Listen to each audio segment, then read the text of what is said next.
Hey, how's it going, everybody? Welcome into the Back to 12 podcast. I am RC Maxfield. That is Lyle Leong Jr. And listen, Lyle, I'm not saying we're the fastest growing Texas Tech podcast on YouTube, but the people are talking and the numbers kind of back it up. And so, first and foremost, before we talk about Texas Tech basketball, shout out to each and every one of you guys. Almost 6,400 subscribers. Wild type stuff. Type stuff, Lyle. I would say this. I would say our podcast is as hot as Texas Tech men's basketball, but unfortunately, that just wouldn't be true. It wouldn't be true. Texas Tech men's basketball is scorching hot right now. We'll talk about them on today's podcast. But before we do, my friend, how you doing? Oh man, as always, blessed to be in your presence, getting to talk about the best institution in the nation, with the best fans in the nation, with the best people in the nation. So anytime we get on here, chat it up, be around you wonderful folks, man, it's a good day. So, I want to say thank you to subscribing, helping us grow. Without y'all, there is no us. So without Texas Tech sports, there is no us. So we just want to give our shout outs. Give those flowers to those while they're able to smell them. And yeah, man, I'm just blessed here. I got to get the man that runs the show for another episode. So, they're coming after him hot.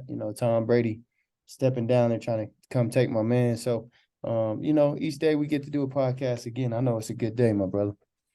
Absolutely. Yeah. And again, as I mentioned, over 6,000 wild type growth. I think in the past 2 months, Lyle, we've gained 4,000 subscribers. Kind of crazy. And I know some of y'all been waiting. Some of y'all caught the tease in the community tab that I posted because a certain individual on this podcast sent me a football signed by some other individuals that I know each and every one of y'all like from Texas Tech football. We'll talk about how you can enter for a chance to win that football totally free. You just got to do a couple things for us later in the podcast. So stick around for that and more information. But Lyle, I'd be remiss not to just say this. Texas Tech men's basketball, man, my goodness, what a run this has been for them. Again, 4 in a row. They beat Oklahoma at the time of this recording last night in Norman, 74-63. And to be totally honest with you, the only reason Oklahoma scored 63 points is because Texas Tech handed them some turnovers in that game.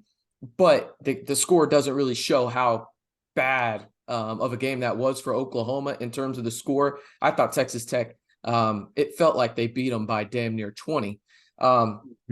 But let's talk about this because the Red Raiders right now are arguably one of the hottest teams in the country. Again, 4 straight wins in the Big 12. They're getting some bubble buzz. We'll talk about that a little bit later. But Lyle, it just feels like watching these past 4 games, almost, and really it's been the past 8 games. They're 6-2 in those games, and really you're, a box out away potentially being 7-1 in those games and having your only loss beat a Baylor. But it just kind of feels like this is a completely different team. Obviously, health is a major factor. But in your opinion, Lyle, what is the biggest reason Texas Tech has turned around in these past really 8 games dating back to LSU and have been one of the hottest teams in the country for the past calendar month? My opinion, I think it's just like we talk about, the game of basketball is a game of runs, game of momentum. I think it's clicked for these guys. I think some things have bounced their ways. I think earlier in the season, due to injuries, due to different things, just the ball wasn't bouncing in their court, their direction, however you want to call it. And I think that's the biggest thing. Like I said, I think I wouldn't say that they're overachieving. I wouldn't say that they're underachieving, in my humble opinion. I think they're right where they're at. I think they're catching the run. They're getting hot at the right time. And that's what people don't realize. That's why we all love March Madness, is because March Madness, anybody can win at any time. So that's the greatness that I think us as fans sometimes we lose sight of. At the end of the day, you play all these games, but if you get hot at the end, minus football, you get hot at the end, you get in, you give yourself an opportunity. Anytime you step on the court, you got a chance to win. So, I think, you got some guys stepping up, and, Fardaws had his double-double. which is awesome. And, that's one thing I talk about. We talk about talent-wise. Is he able to do that every game? I don't personally think he's good enough to do that every single game, but I think he can do it some games and get it done for you. So I think, like I said, I mean, people showed out. Jaylon Tyson was 7 of 8. I mean, guys are showing up Uber and making efficient. plays. Yeah, they're making plays. So, like I tell you all the time, Coach Adams is a good coach. I'll stand on that. Guys got to play, and that's the difference. If you ask my opinion, I know we're talking about basketball, but that's the difference between Coach Wells and Coach McGuire. Guys are playing. They want to play. They're playing harder. So, like I said, I think those guys are playing hard right now. Things are going their way, and sometimes it takes a win or two for you guys, for people to start believing. And those guys are, some of the guys are getting hot and being like, "Hey, man, I am better than what I'm playing. I am this and that and the other." So it's all confidence, momentum, building, team chemistry, people coming back in, believing. We had talks of people transferring early in the season, distraction, a lot of distractions. So I think at this point everybody's rowing the same direction. And it's that simple. Everybody's got to go that same direction. If anybody is not all the way in, it's not going to go well, especially if you're not winning games. And like we talked about in the podcast, I think a lot of this comes to the light because they're losing. And when you're winning, a lot of that stuff gets swept under the rug. I love to tell stories about when we were winning at, back with my man Leach, but that's it for another podcast, another time. But things will come to the light once you're not getting it done. Now that we're winning, I'm sure they're still having some of those same issues. The difference is they're winning. Everybody's happy when you're winning. Everybody's good. Everybody, and so hopefully it continues the momentum going in their direction, and those guys continue to play their role. I think they've done a great job of understanding their role. Some people taking a step forward in their role and doing their thing that wasn't their role at the beginning of the year, or they didn't think that.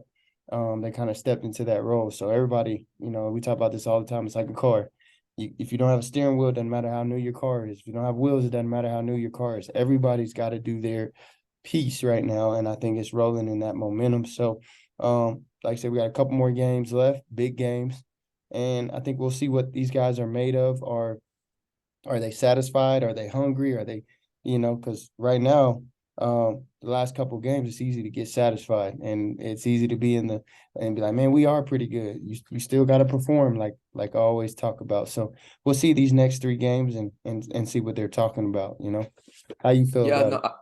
I think you mentioned roles. I think that's the biggest thing for Texas Tech right now is you're healthy. And right now, I feel pretty confident in saying this. And some people, outside of the fan base that listen to this, because I know that there's some Baylor people that listen, TCU, so on and so forth.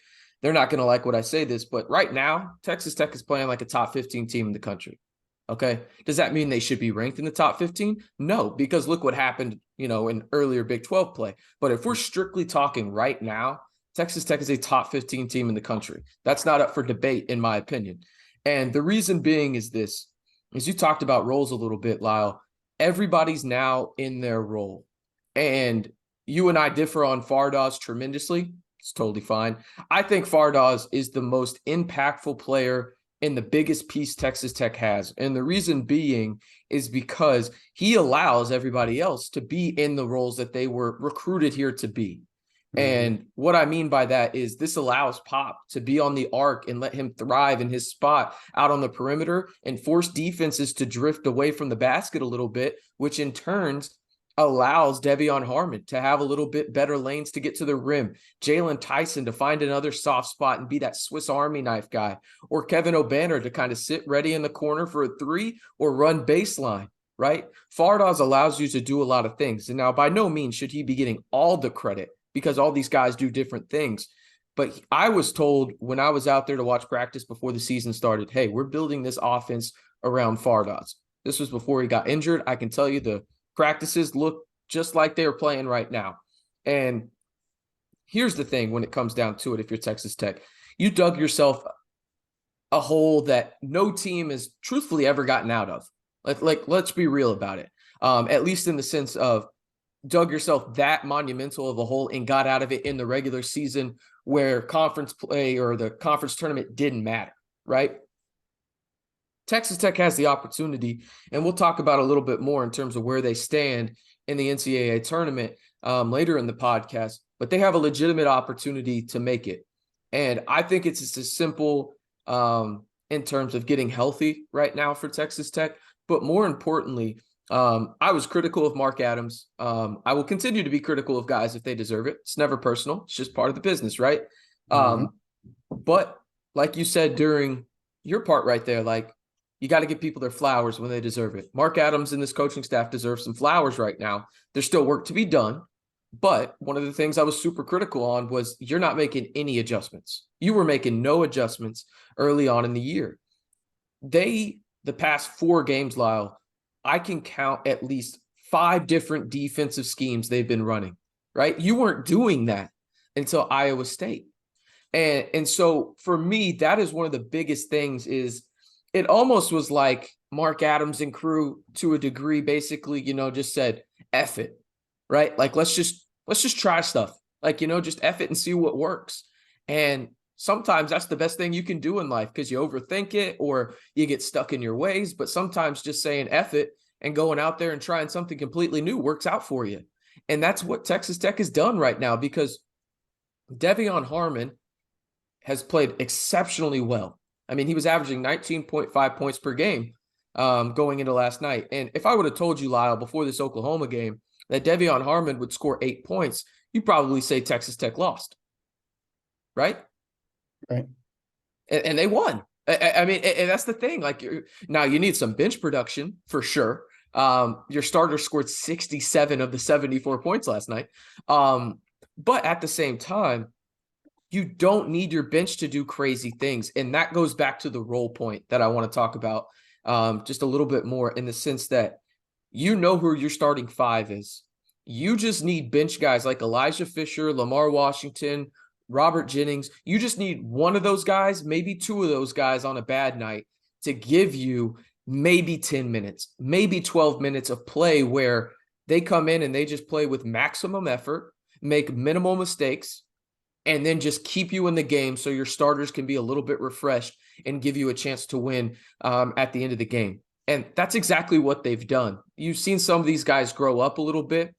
I don't think Robert Jennings gets enough credit for how well he's played these past 8 games. Elijah Fisher was great last night in limited minutes.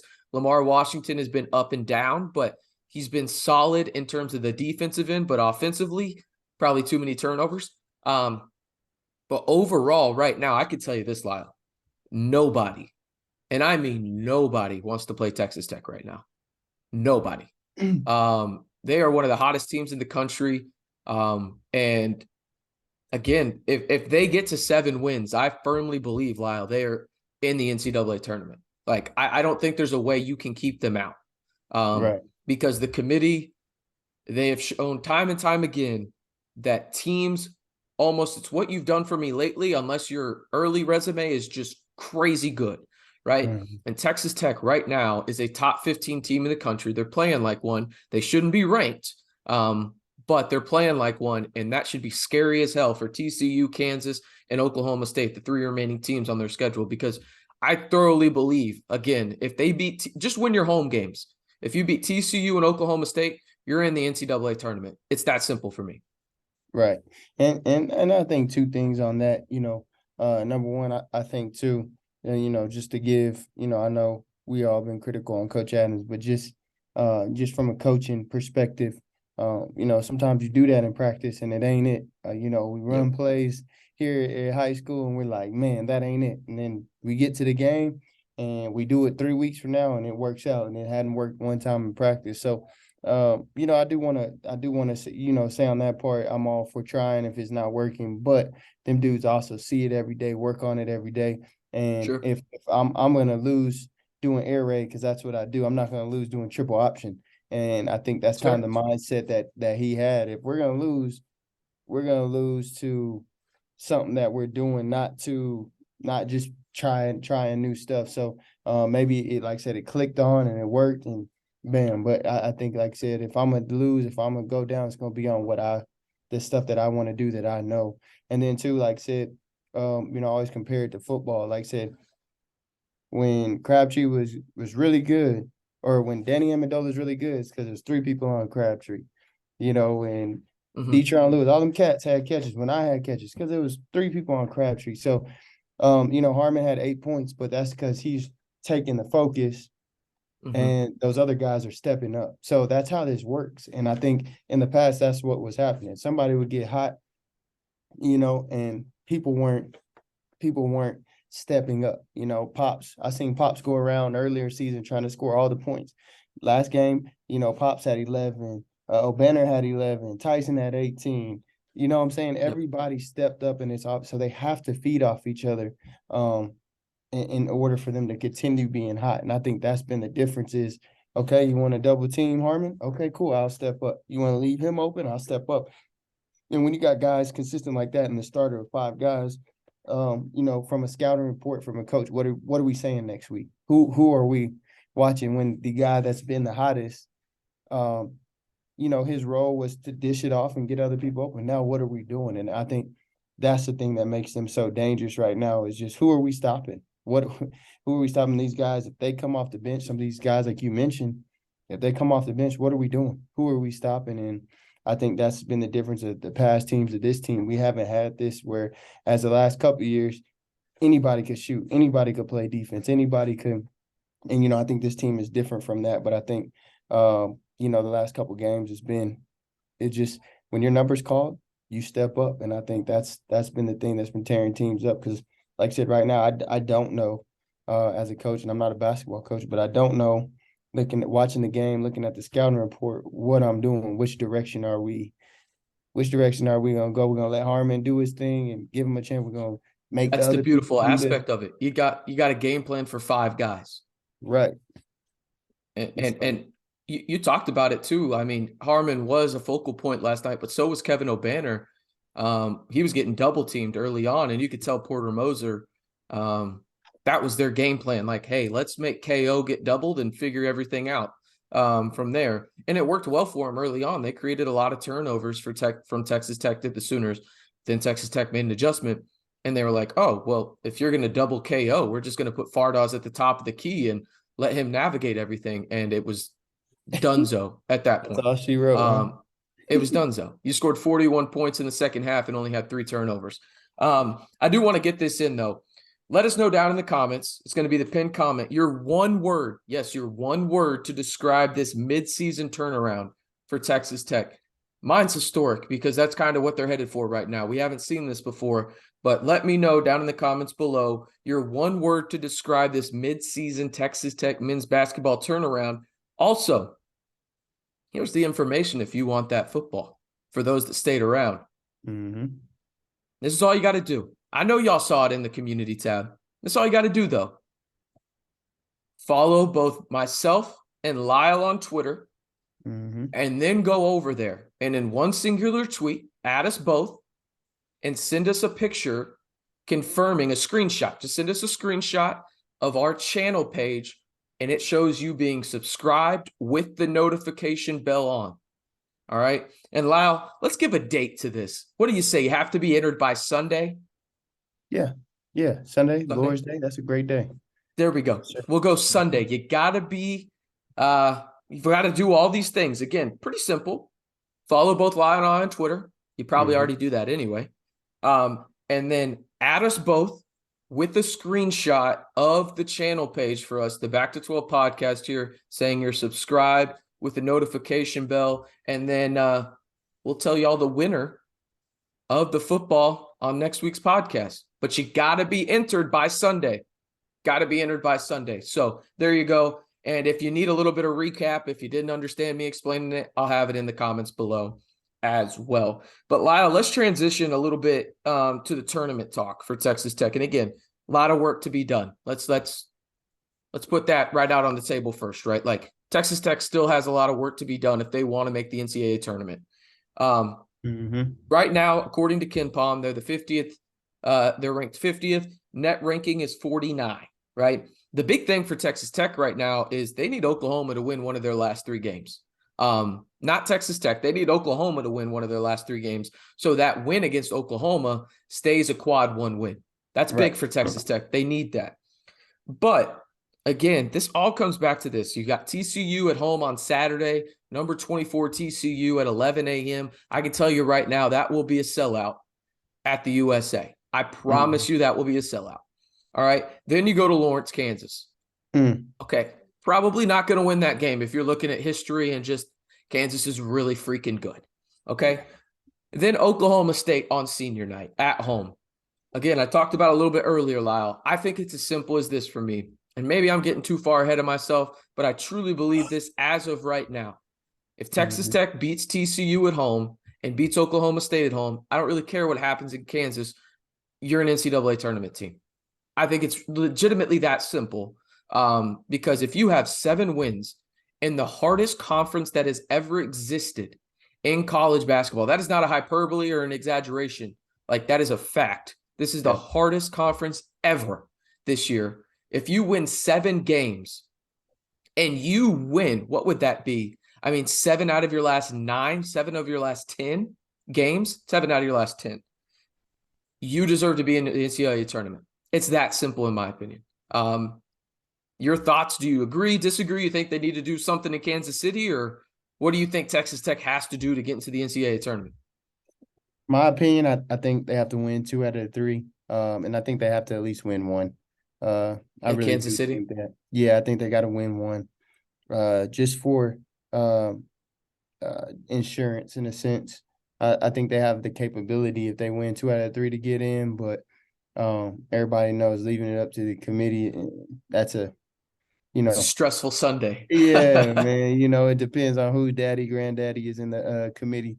I feel and like I feel that way for college football every year. I think they kind of blow it, but like I said, they have a job to do. You got to respect the job. So I think if you want to not put in their hands, I think 2 wins regular season, 1 win will probably get you in. I think 2 wins for sure win. So like I said, how far do you And want you're to take talking about 2 wins in Kansas City, correct? Yeah, 2 Okay. wins in Kansas 2 City regular season wins and then 2 postseason wins at the to tournament. guarantee get in. And Yeah. I think your 50% chance if you win 2 in regular season, I think goes up to 75 if you win 1 game in Kansas City. So the ball's in their court. And I think like I said, they got to think about it like that as far as this is their tournament, their NCAA 100%. tournament. Yeah. There's no like I said, there's no better event venue in my opinion. There's just not. I love college football. Playoffs are cool, but you get 64 teams. You and know who's going to be in there every year, though. Every like year, in football, like I can tell you right now, Georgia and Alabama are most likely going to be in it next year.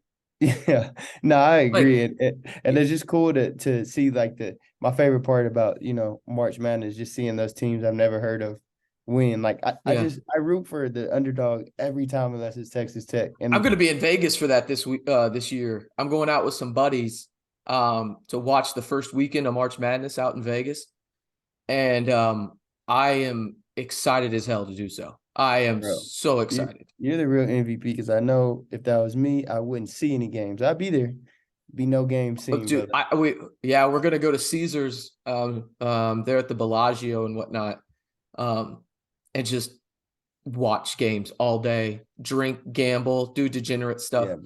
I'll wake up and be round 3. So excited. I'm like, what happened? Why are we in a? Nah, man, that can't be us out there. Can't be us. We're this is a business trip for me. In Oh, terms of, I'm going out there to make some money. I got you. I know you got plenty of that, so No, well, I wouldn't say that. We got to pay for a wedding this year, my guy. Hey, I can sing for free, brother, if you need me. Well, we already got our singer. Thanks for asking, okay.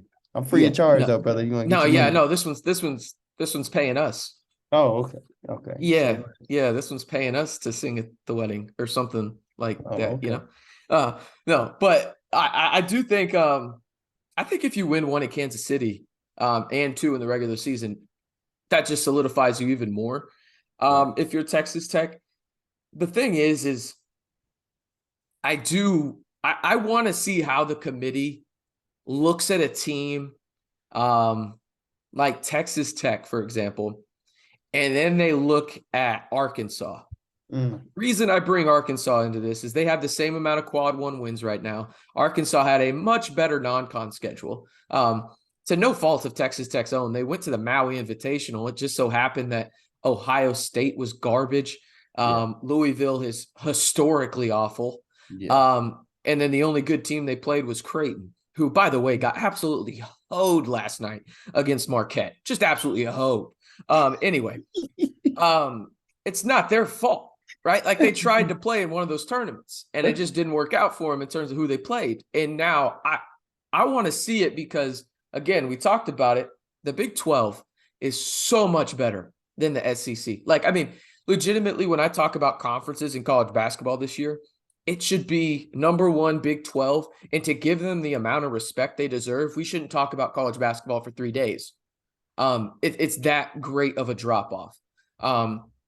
In my opinion. So I want to see how the committee looks at teams like that because Arkansas is a lock to get in. And Texas Tech has the same amount of quad one wins in a much tougher conference. And it's like, what are we doing here? So it's going to be interesting to see. Now, again, Texas Tech did themselves absolutely no favor starting out 0-8 in the Big 12. So I understand the committee from that standpoint, thinking it and seeing it. But again, what have you done for me lately? That's how they view it. And I want to hear from you guys, though, before we wrap up with a few shout outs from around Texas Tech athletics. Simple yes or no question. Give me a Y or an N down in the comments. Will Texas Tech make the NCAA tournament? It's that simple. Yes or no? Let me know down in the comments below. Quick way to end up the show. We want to give a couple shout outs to other programs on campus. Number 24, Texas Tech baseball swept a really good Gonzaga team over the weekend. And now they're set to face Western Illinois at Dan Law Field this weekend. Be sure to go support those guys if you're out in the 806. A lot of fun, young talent. Love Gage out in center field. He's really fun to watch. I like Austin Green at second base. You got Cash, the Texas transfer, as well at first base. So a lot of fun young guys to watch on that team, like Hester in left field as well. So really solid young team for Texas Tech that looks like that lineup's not going to have very many holes for the Red Raiders this year. Speaking of a lineup with absolutely no holes in it, Texas Tech softball. They were absolutely outstanding so far to start this season with a 9-2 record, their best start to a year since 2019. And in 2019, Lyle, they went to the NCAA tournament and were just a few outs short of going to the Super Regional. Coach Snyder has done a phenomenal job early on, the new head coach for Texas Tech. He spent time at Oklahoma, Texas A&M, Florida State, really good head coach. And they have the best lineup in baseball or in softball, right now, with the most homers in the country and the most doubles. That'll play really anywhere you go. And then Lyle, I'd be remiss. I know how much of a track and field guy you are. Got to give a shout out to the indoor track and field team for Texas Tech. The men ranked number trace in the nation for my non-bilingual friends, 3. And then the women are number 14. So you got 2 top 15 indoor track teams for Texas Tech. We all know that Wes Kitley, GOAT, legend, stud, I don't know, whatever really good word you want to put next to him, do it. His son's not too bad of an offensive coordinator, I hear too, Lyle. I've been told a couple times. I don't know for sure, though. That's up in the air a little bit. That's a joke, by the way. That's a joke. By the way, if you want a Zach Kitley signed football, you know what you need to do. One more time for the people. Follow myself. Follow Lyle on Twitter. The links will be down there in the comments below. And then what you're going to do on Twitter, you're going to @ us both in the same tweet and show a screenshot of the YouTube channel where it says you are subscribed with the notification bell on. Both have to be done. You can't just be subscribed and no notification bell. You got to have both. And you got to tag us both and be following us both on Twitter to be in the running for that Texas Tech signed football. Everybody's on there too, right? We got like McGuire, Kitley, DeRuiter, not Wes Kitley. We got Hamby. Yeah, we've got Fitch on there. Yeah, I mean, you name it. Antonio Huffman, for those who don't know, he was a bad cornerback. He locked me up a few times. I won't say this again. but he wouldn't even go against me. He was a bad man, for those who don't know. He wore number 36, I believe. Antonio Huff, bad man. That's how you know you're a badass at the corner position, when you wear a number that no one really wants. Mm-hmm. Like, there's no reason for you to wear number 36. You know what I mean? And when you won't go against somebody, he said, for my safety, he's not going to go against me. It hurt. It hurt deep, I had to It go home. probably helped your ego, though, a little bit, because you didn't want to get, abused on No, the that's field. worse. I'd rather you jam me Oh, up it's than worse. just tell me I'm a scrub, move to the side. It hurt, but I had to stay At least he strong. kept it real with you, though. Yeah, I don't want to be kept real. I want to be jammed up, and then I'll tell you on the Oh, okay, second. gotcha. You know what? I'm gonna let him go. He feels like he needs a little bit more reps. Cramp, Yeah, left calf. I'm gonna get out of there. Pickle juice. But let me ASAP. see for myself. Okay, I got you. That's it. That's fair. I'll be honest with you. If I see a guy that's similar to me get locked up in front of me, pinky toe cramp. Hey, not with Michael Leach. I'm gonna tell you right now, it don't work. I tried. Well, there's a reason, Lyle, that you played D1 football and I played varsity football for a season and quit. Hey, I was close, brother. I'm gonna let you know. I was close. Well, my physique wouldn't allow me to go any further. And if I wanted to sit here as a full grown man, I would have been probably cutting sevenths. That's okay, brother. Trust me. I know from experience. It's just a couple of jam ups, and then, you live it, learn. Just tell your Fair enough. friend. I just tell my friends certain games. Don't watch, brother. Let's wait till we play Weber State. I don't think you should watch this week. Shout out to Damian Lillard. Yeah. Also, shout out to each and every one of y'all that subscribed. Again, 6,000 strong. Woo. Probably going to hit 6,500 here in the next couple of days. Y'all are unbelievable. We appreciate each and every single one of y'all. And again, one more reminder, if you want to be in the drawing for this Texas Tech signed football, Joey McGuire, Zach Kitley, Tim DeRuiter, you got Hamby on there. You name it on the staff, their signatures on there. This is what you got to do. Follow me and Lyle on Twitter. And then in a singular tweet, add us both with a screenshot showing that you are subscribed and have the notification bell on. And you will be entered to win. But you have to do it by Sunday. All right? So there you go. Lyle, tell the people where they can follow you on Twitter, my guy. Hey, my wonderful people, you can follow me at Coach LLEONG. And you can follow my main man, RC at RCMB323. Little did we know, for those watching, we're not the stars of the show. It's my dog, Murphy, right there. So shout out to Murph. We're just here because, well, he likes to hear us talk. It's that simple. But hopefully y'all like to hear us talk too. Until next time, be sure to hit that subscribe button to stay in the know on Texas Tech Athletics all year long, right here on your one-stop shop for everything Texas Tech Athletics. Of course, I'm talking the Back to 12 podcast channel.